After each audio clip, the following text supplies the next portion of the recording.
Next है reproduction, steps of reproduction. ठीक है, तो हम नेक्स्ट पढ़ेंगे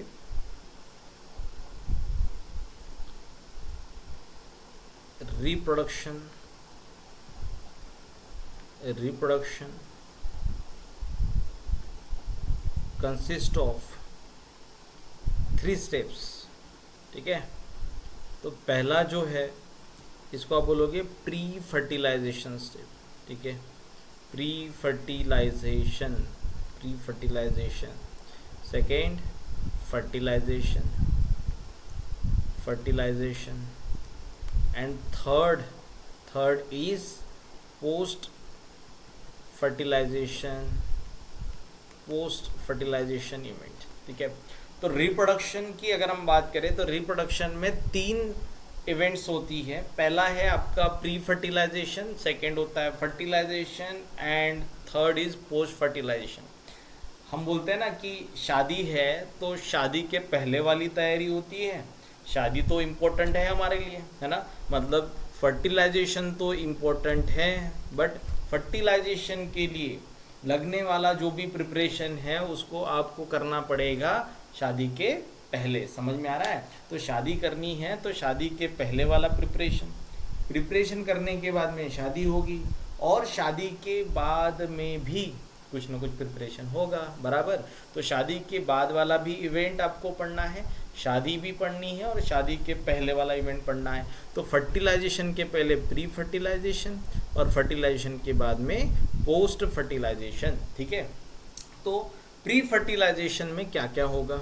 ठीक है, प्री फर्टिलाइजेशन। ठीक है, तो प्री फर्टिलाइजेशन इवेंट में हम क्या पढ़ेंगे? तो प्री फर्टिलाइजेशन में हमें क्या करना है? फर्टिलाइजेशन के लिए किसकी ज़रूरत होती है? तो फर्टिलाइजेशन के लिए मेल एंड फीमेल गैमेट्स की ज़रूरत होती है ना। तो मेल एंड फीमेल गैमेट्स की ज़रूरत होती है, तो मेल एंड फीमेल गैमेट का आपको फॉर्मेशन करना पड़ेगा। ठीक है, तो प्री फर्टिलाइजेशन में हम पढ़ेंगे सबसे पहले गैमेटोजेनेसिस। ठीक है, क्या पढ़ेंगे? गैमेटोजेनेसिस। ठीक है, गैमेटोजेनेसिस पढ़ेंगे, बराबर।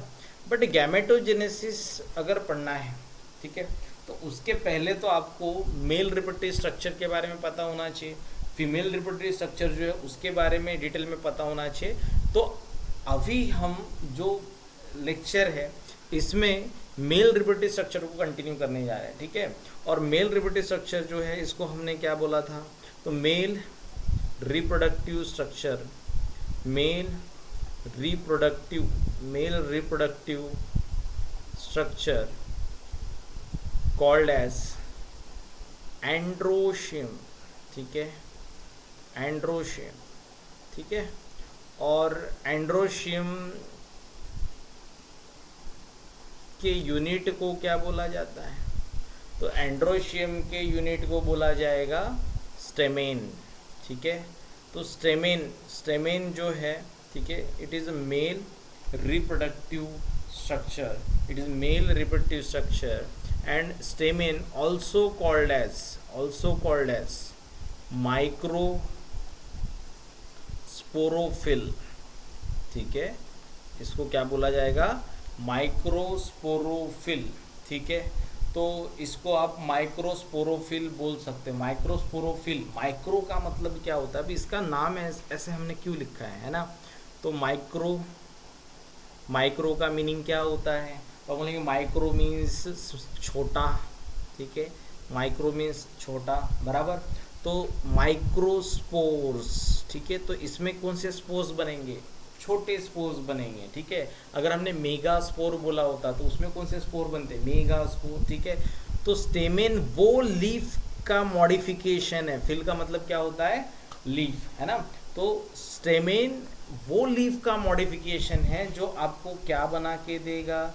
तो ये आपको बना के देगा माइक्रोस्पोर बना के देगा। चलो इतना समझ में आए क्या? ठीक है, तो माइक्रोस्पोरोफिल मतलब वो मॉडिफाइड लीफ प्लांट का जो आपको माइक्रोस्पोर्स बना के दे रहा है। और हमने इसके पहले भी बात किया है कि जो फ्लावर्स होते हैं उसके स्ट्रक्चर्स होते हैं वो सारे के सारे मॉडिफाइड स्टेम है, मॉडिफाइड शूट है।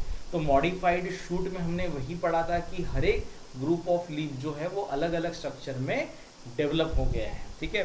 तो it is responsible for the microspore development, so called as microsporophyll. चलो इतना समझ में आ गया, ठीक है। चलो उसके बाद नेक्स्ट, अगर हम जैसे फ्लास्क का हमने जो डायग्राम पढ़ा था, ठीक है, फ्लास्क के डायग्राम में हमने पढ़ा था कि ये थैलामस होता है, ठीक है, और नीचे पेडिकल होता है, इसके ऊपर ये इस तरीके का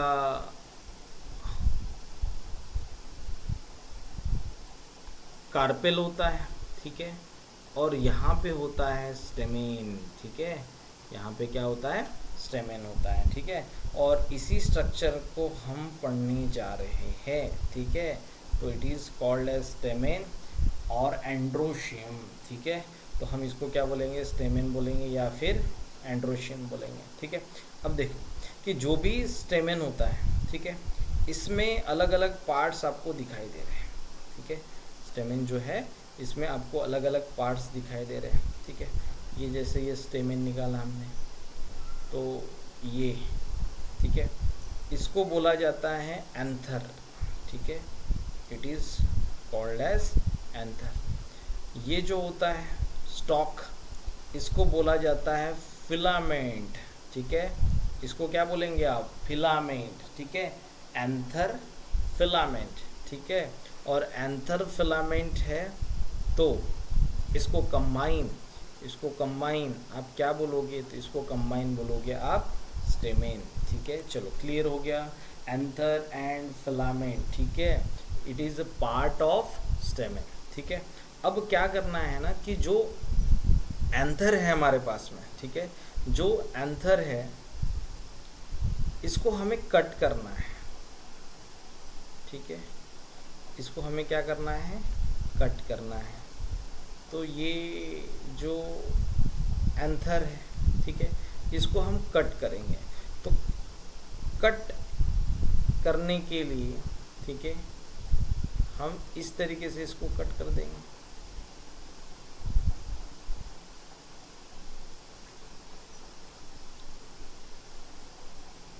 ठीक है। अब अगर इस तरीके से यहाँ से इसको कट करोगे, कट करने के बाद में आपको क्या करना है, इसको थोड़ा सा जूम करके देखना है, ठीक है। जूम करके देखोगे तो एंथर कुछ आपको इस तरीके का दिखेगा, ठीक है। तो ये हो गया आपका एंथर, ठीक है, ये इस तरीके से एंथर आपको दिखाई दे रहा है, ठीक है। चलो इतना समझ में आया, ठीक है। एंथर को कट करने के बाद यहाँ पे आपको इस तरीके से दो कैविटी दिखती है, दो पाउच दिखते हैं, दो सैक दिखते हैं, ठीक है। पहली बात तो ये है कि जो एंथर है इसमें आपको कितने लोब्स दिखाई दे रहे हैं, ठीक है। एंथर जो है इसमें आपको कितने लोब्स दिखाई दे रहे हैं, तो बोलेंगे एंथर में आपको 2 लोब्स दिखाई दे रहे हैं, ठीक है। ये एक लोब हो गया, ठीक है ना, ये जो है ये आपका एक लोब हो गया, और ये दूसरा लोब हो गया, ठीक है। तो यहाँ पे जो हर एक लोब है, ठीक है, यहाँ पे 2 लोब्स है आपके पास में, तो इसलिए एंथर हमारा सबसे पहला पॉइंट हो गया। एंथर होता है बायलोब, ठीक है, एंथर क्या होता है, बायलोब होता है, ठीक है।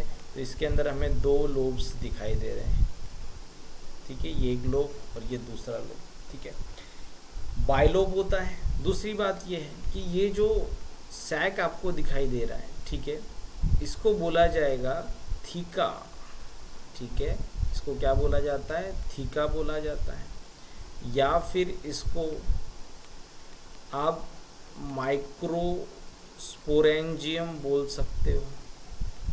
माइक्रोस्पोरेंजियम मतलब वो सैक जहाँ पे पोलन्स बनते हैं, माइक्रोस्पोर्स बनते हैं। अगर इसमें पोलन्स प्रेजेंट है तो आप इसको पोलन सैक भी बोल सकते हो, ठीक है। अगर यहाँ पे माइक्रोस्पोर्स बने हैं, ठीक है, अपन उसको बोलेंगे माइक्रोस्पोरेंजियम। पोलन है तो उसको बोलेंगे पोलन सैक, ठीक है, समझ में आ रहा है क्या, ठीक है। तो इसको माइक्रोस्पोर से हम माइक्रोस्पोरेंजियम बोल सकते, पोलन से हम पोलन सैक बोल सकते, ठीक है, फिर या फिर इसको आप क्या बोल सकते हो, थीका बोल सकते हो, ठीक है। हर एक लोब में 2 थीका है, ठीक है, हर एक लोब में कितना थीका है, 2 थीका है, ठीक है, हर एक लोब में 2 थीका होता है, इसलिए आप इसको बोलोगे डायथीकस, ठीक है, इसलिए आप इसको क्या बोलोगे, डायथीकस, ठीक है। ये एक पॉइंट हो गया, डायथीकस बाइलोब, ठीक है, ये समझ में आ गया। तो बाइलोब इसलिए बोला जा रहा है क्योंकि इसके पास में 2 लोब्स है, एक लोब में 2 थीका है, 2 सैक है, इसलिए इसको डायथीकस बोला जा रहा है, ठीक है। बट कंप्लीट एंथर की अगर हम बात करें तो कंप्लीट एंथर में, ठीक है, कितने स्पोरेंजियम हैं, तो एंथर में टोटल 4 स्पोरेंजियम हैं, ठीक है, 4 माइक्रोस्पोरेंजियम है, ठीक है, 4 माइक्रोस्पोरेंजियम है, इसलिए, ठीक है, 4 माइक्रोस्पोरेंजियम है, इसलिए इसको हम क्या बोलेंगे, so called as tetra sporangiate, tetra sporangiate. क्या ये पॉइंट सबको क्लियर हो गया, ठीक है। तो हमने एंथर में ये 3 टर्म्स पढ़े, डायथीकस, ठीक है, डायथीकस, बाइलोब, डायथीकस एंड टेट्रा स्पोरेंजिएट, ठीक है। चलो इतना समझ में आ गया, ठीक है। उसके बाद में नेक्स्ट जो फिलामेंट होता है, ठीक है, फिलामेंट जिस रीजन में कनेक्ट हो रहा है, फिलामेंट जिस रीजन पे कनेक्ट होता है, ठीक है, इस रीजन पे कनेक्ट हो रहा है, ठीक है, इसको बोला जाता है कनेक्टिव, ठीक है, इसको क्या बोला जाता है, कनेक्टिव, ठीक है। और कनेक्टिव रीजन जो है ये वैस्कुलराइज्ड होता है, वैस्कुलराइज्ड होता है, इसका मीनिंग है कि इसमें वैस्कुलर टिश्यू प्रेजेंट होती है, जाइलम एंड फ्लोएम इसमें प्रेजेंट होता है, ठीक है। तो कनेक्टिव में क्या प्रेजेंट रहेगा, जाइलम एंड फ्लोएम प्रेजेंट रहेगा, ठीक है। चलो ये एंथर का ये जो पॉइंट है ये सबको क्लियर हो गया, ठीक है। उसके बाद नेक्स्ट अभी हमें ये जो स्ट्रक्चर है, ठीक है, इसको और अच्छे से पढ़ना है कि इसमें लेयर्स कौन से होते हैं, ठीक है, और वो लेयर्स का फंक्शन क्या होता है। तो मेल रिप्रोडक्टिव स्ट्रक्चर जो है इसको पहले हमें पूरा डिटेल में पढ़ना है, उसके बाद में ही हम गैमेटोजेनेसिस पढ़ सकते हैं, ठीक है। तो ये एंथर, ठीक है, इसमें हमने 4 थीका या 4 माइक्रोस्पोरेंजियम पढ़े थे, ठीक है। और अब इस स्ट्रक्चर को हमें क्या करना है, थोड़ा जूम करना है, ठीक है। अब ये अगर स्ट्रक्चर को आप जूम करोगे, ठीक है, तो ये कुछ ऐसे दिखेगा। इसमें ना सबसे आउटर साइड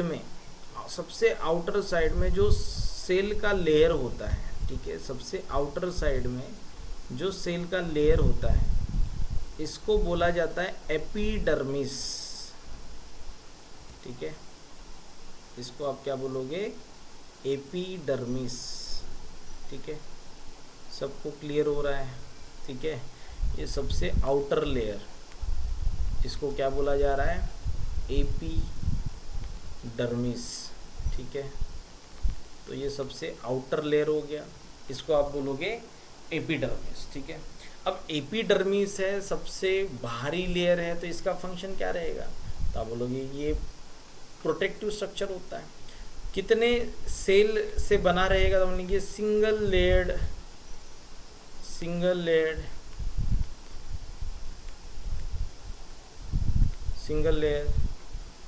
प्रोटेक्टिव होता है, ठीक है। सिंगल लेयर क्या होता है, प्रोटेक्टिव होता है, ठीक है। एपिडर्मिस जो है इसको कोई केस में, ठीक है, जहाँ पे फाइबर्स का डिपोजिशन हो रहा है और उसकी वॉल थिक हो रही है, ठीक है, तो अगर ये फाइब्रस है, ठीक है, ये क्या है, फाइब्रस है, इसमें फाइबर्स को डिपॉजिट किया जा रहा है, ठीक है, तो इसको बोला जाता है एक्सोथीशियम, ठीक है। तो फिर आप इसको क्या बोलोगे, एक्सोथीशियम, ठीक है। चलो इतना समझ में आ गया, ठीक है। तो एक्सोथीशियम जो है, ठीक है, इसका एग्जाम्पल जो हमारे पास में है, ये एक आप ये अपने एनसीईआरटी का तो पार्ट नहीं है, ठीक है, तो इसको आप याद कर सकते हो, इसमें आप एग्जाम्पल लिख सकते हो, आर्सीथोबियम, ठीक है, आर्सीथोबियम, ठीक है। तो ये आर्सीथोबियम ये एक एग्जाम्पल है इसमें, ठीक है, जिसमें आउटर एपिडर्मल लेयर जो होता है, ठीक है, ये क्या होता है, फाइब्रस होता है, थिक होता है, फाइब्रस होता है, और ये क्या होता है, थिक होता है, ठीक है। तो इसको आप याद कर सकते हो, इसको एक्सोथीशियम कब बोला जाएगा, जब ये थिक होगा और फाइब्रस होगा, ठीक है। चलो उसके बाद में सेकेंड लेयर,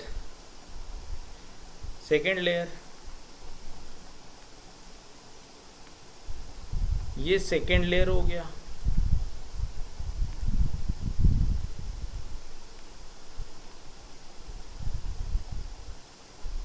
ठीक है। ये जो सेकेंड लेयर होता है, ये इसको बोला जाता है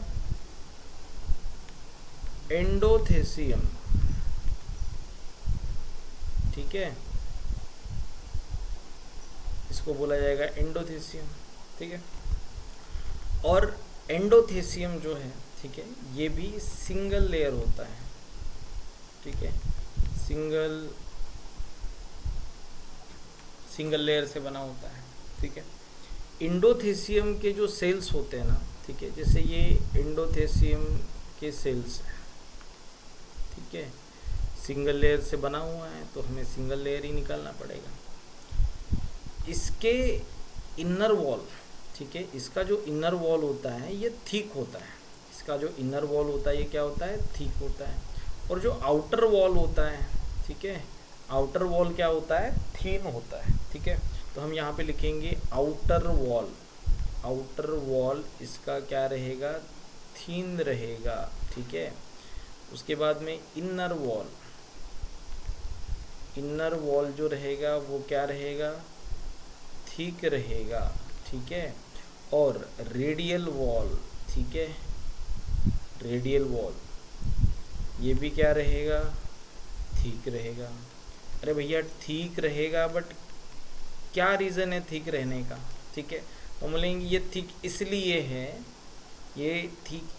है क्योंकि यहाँ पे डिपोजिशन होता है अल्फ़ा सेलुलोज का, ठीक है, किसका डिपोजिशन होता है, अल्फ़ा सेलुलोज का, due to deposition of alpha cellulose, ठीक है। तो रेडियल वॉल जो है इसमें कैलोज भी प्रेजेंट होता है, ठीक है, इसमें क्या होता है, कैलोज भी प्रेजेंट होता है, लिख लो, ठीक है। अल्फा सेलुलोज, ठीक है, एंड कैलोज ये कहाँ पे प्रेजेंट है, इनर एंड रेडियल वॉल में, इसलिए वो ठीक हो गई, ठीक है, इसलिए क्या हो गया, ये ठीक हो गया, ठीक है। बट ये जो कैलोज रहेगा, ठीक है, और सेलुलोज रहेगा, ये सभी जगह पे प्रेजेंट नहीं है, ठीक है। एक रीजन ऐसे होता है जहाँ पे ये फाइबर्स एब्सेंट होते हैं, ठीक है, तो ये नॉन फाइब्रस एंडोथेसियम है, ठीक है, नॉन फाइब्रस एंडोथेसियम।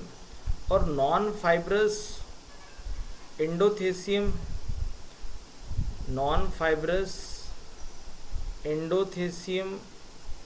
वाला जो रीजन रहेगा, ठीक है, इसको बोला जाता है स्टोमियम, ठीक है, इसको क्या बोला जाएगा, स्टोमियम।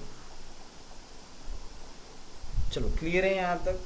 तो ये जो रीजन रहेगा, ठीक है, इसको क्या बोलेंगे आप, स्ट्रोमियम। एंड स्ट्रोमियम रीजन जो होता है इसको बोला जाता है साइट ऑफ डेहिसेंस, ठीक है, इसको हम क्या बोलेंगे, साइट ऑफ डेहिसेंस, ठीक है, साइट ऑफ डेहिसेंस, ठीक है। डेहिसेंस में क्या होता है, डेहिसेंस प्रोसेस में जो आपका ये जो रीजन दिख रहा है ना, ठीक है, ये जो रीजन होता है इससे, जैसे एक लोब हम निकाल लेते हैं यहाँ पे, ये एक लोब हो गया, ठीक है, ये दूसरा लोब हो गया, ठीक है, और जो यहाँ पे लोब के बीच में जो लाइनिंग्स है,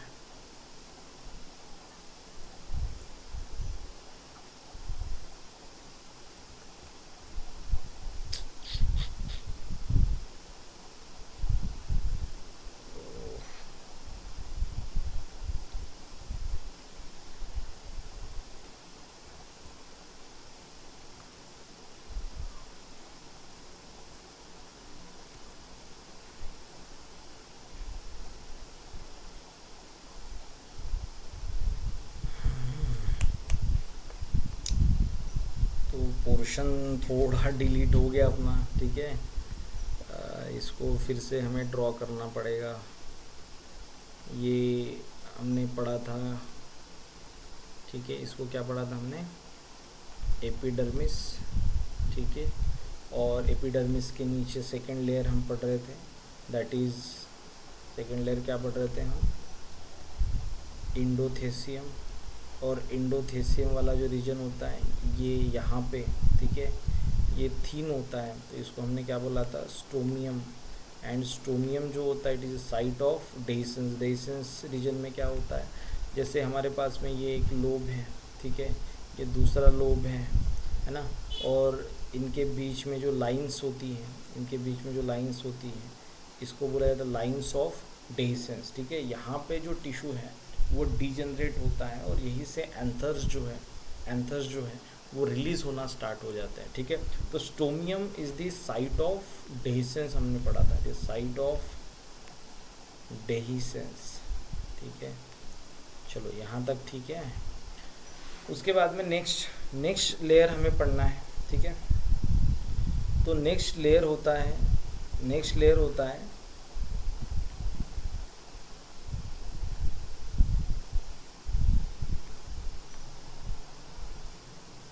नेक्स्ट लेयर है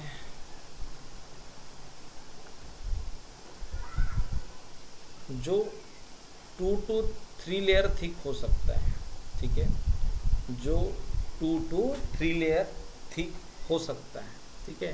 तो इसको बोला जाता है मिडल लेयर, ठीक है, इसको आप क्या बोलोगे, मिडल लेयर। और middle layer 2 to 3 layer thick होता है, ठीक है, 2 to 3 लेयर थिक होता है, ठीक है। और मिडल लेयर जो रहेगा, ठीक है, मिडल लेयर जो रहेगा ये मैच्योर एंथर्स में डीजनरेट हो जाता है, ठीक है। मैच्योर एंथर्स में क्या हो जाता है, डीजनरेट हो जाता है, ठीक है। तो इसीलिए आप इसको एपीमेरल बोलोगे, ठीक है। तो it is ephemeral in nature, ephemeral in nature. Ephemeral means life में कुछ ही टाइम के लिए ये प्रेजेंट होता है, उसके बाद में ये आपका डीजनरेट हो जाता है, तो उसको बोला जाता है एपीमेरल, ठीक है। उसके बाद में नेक्स्ट मिडल लेयर जो है, ठीक है, ये एपीमेरल इसलिए होता है कि जब भी एंथर मैच्योर्स होता है ना, तो मिडल लेयर से ही न्यूट्रिएंट प्रोवाइड किया जाता है किसको, आपके माइक्रोस्पोर्स को, ठीक है। चलो इसके बाद वाला जो नेक्स्ट लेयर है, इसके बाद वाला नेक्स्ट लेयर जो रहेगा, इसको ये भी सिंगल लेयर का रहेगा, ठीक है, और इसको बोला जाता है टेपेटम, ठीक है, इसको आप क्या बोलोगे, टेपेटम, ठीक है। आउटर मोस्ट लेयर को हमने क्या बोला था, एपिडर्मिस, ठीक है। सिंगल लेयर था कि मल्टी लेयर था, तो हमने बोला एपिडर्मिस जो है वो सिंगल लेयर का था, ठीक है। ये जो है इसमें अगर फाइबर्स डिपॉजिट होते हैं, ठीक है, ये थिक बन जाता है, तो आप इसको क्या बोल सकते हो, एक्सोथीशियम बोल सकते हो, है ना, इसको क्या बोल सकते हो, एक्सोथीशियम बोल सकते हो। अगर ये ठीक है, फाइब्रस है, तो ही इसको आप क्या बोलोगे, एक्सोथीशियम बोलोगे, ठीक है ना। उसके बाद में नेक्स्ट एपिडर्मिस सिंगल लेयर का था। उसके बाद में हमने पढ़ा था नेक्स्ट रीजन, दैट इज क्या पढ़ा था हमने, नेक्स्ट पढ़ा था एंडोथेसियम, ठीक है, एंडोथेसियम, और ये भी सिंगल लेयर का था, ठीक है, फाइब्रस था, अल्फा सेलुलोजिक फाइबर्स थे इसमें, है ना, alpha cellulose fibres and callose fibres, alpha cellulose and callose fibres इसमें प्रेजेंट थे, ठीक है। तो alpha cellulose and callose fibres इसमें प्रेजेंट था, ठीक है। एंडोथेसियम जो है ये फाइबर्स के कारण हाइग्रोस्कोपिक भी होते हैं। हाइग्रोस्कोपिक का मीनिंग होता है कि ये वाटर का एब्जॉर्प्शन करते हैं, ठीक है, एब्जॉर्ब वाटर, ठीक है, तो ये हाइग्रोस्कोपिक होता है, ठीक है। और जिस रीजन में इनके वॉल थिक नहीं होते, ठीक है, कौन से रीजन में थिक नहीं होते, उसको बोला जाता है स्ट्रोमियम, है ना। तो स्ट्रोमियम रीजन में इनका वॉल थिक नहीं होता, नॉन फाइब्रस होता है, फाइबर वहाँ पर डिपोजिट नहीं होते, तो वो थीन रीजन होता है and it is the site of dehiscence called as stomium, ठीक है। उसके बाद में मिडल लेयर जो है ये 2 to 3 लेयर थिक होती है, और उसके अंदर फिर से एक लेयर आ गया, ठीक है, जिसको बोलेंगे टेपेटम, और ये लेयर जो है ये फॉर्म करता है किसके आउटर वॉल को, आपके स्पोरेंजियम या थीका के वॉल को, ठीक है। और फाइनली ये जो स्ट्रक्चर आपको दिख रहा है, ठीक है, इसको ही हम क्या बोलेंगे, पोलन सैक, ठीक है, या माइक्रोस्पोरेंजियम या फिर थीका, ठीक है, कि यहाँ तक। तो ये हो गया पोलन सैक, जिसके अंदर में रहेगा माइक्रोस्पोर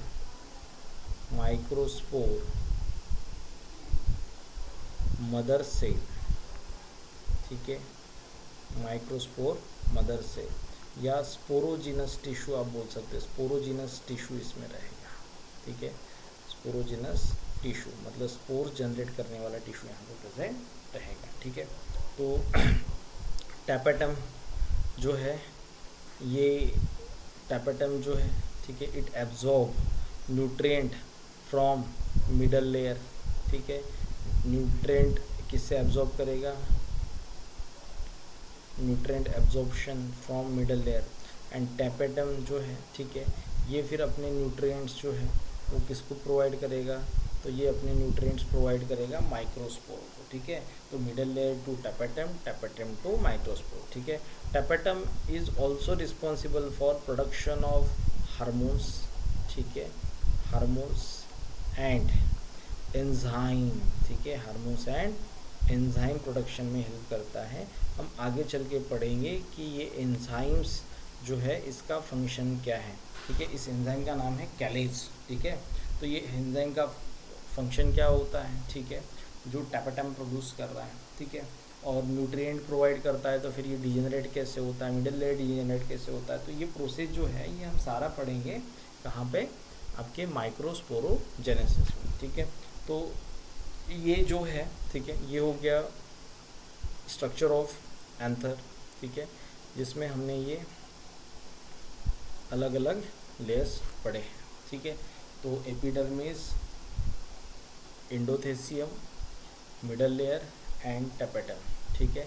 चलो इसमें किसी को भी अगर डाउट है तो आप मुझे मैसेज कर सकते हो कमेंट बॉक्स में, ठीक है, मैं उसका आंसर आपको ज़रूर दूंगा, ठीक है। तो अगर आपको ये टॉपिक्स जो हैं, ठीक है, जो भी मैं एक्सप्लेनेशन दे रहा हूँ, ठीक है, जो भी कंटेंट है मेरा, अगर ये आपको अच्छा लगता है तो आप चैनल को सब्सक्राइब करें, ठीक है, और अपने फ्रेंड्स जो है उनको आप ये शेयर कर सकते हैं, ठीक है। नेक्स्ट लेक्चर में हम इसको कंटिन्यू करेंगे। इसके बाद में हम पढ़ेंगे फीमेल रिप्रोडक्टिव स्ट्रक्चर क्या होता है, ठीक है, किस तरीके से फीमेल रिप्रोडक्टिव स्ट्रक्चर दिखता है। उसके बाद में गैमेटोजेनेसिस के ऊपर अलग से हम लेक्चर लेंगे, ठीक है। तो ये कंटिन्यूअस आपके जो लेक्चर्स हैं, ठीक है, क्लास 12 के ये कंटिन्यूस लेक्चर्स आपको लास्ट एंड तक पूरे सिलेबस कंप्लीट होने तक मिलेंगे, ठीक है। सिर्फ आपका सपोर्ट चाहिए, तो आप प्लीज़ इसको शेयर करें, सब्सक्राइब करें और लाइक करें। Thank you.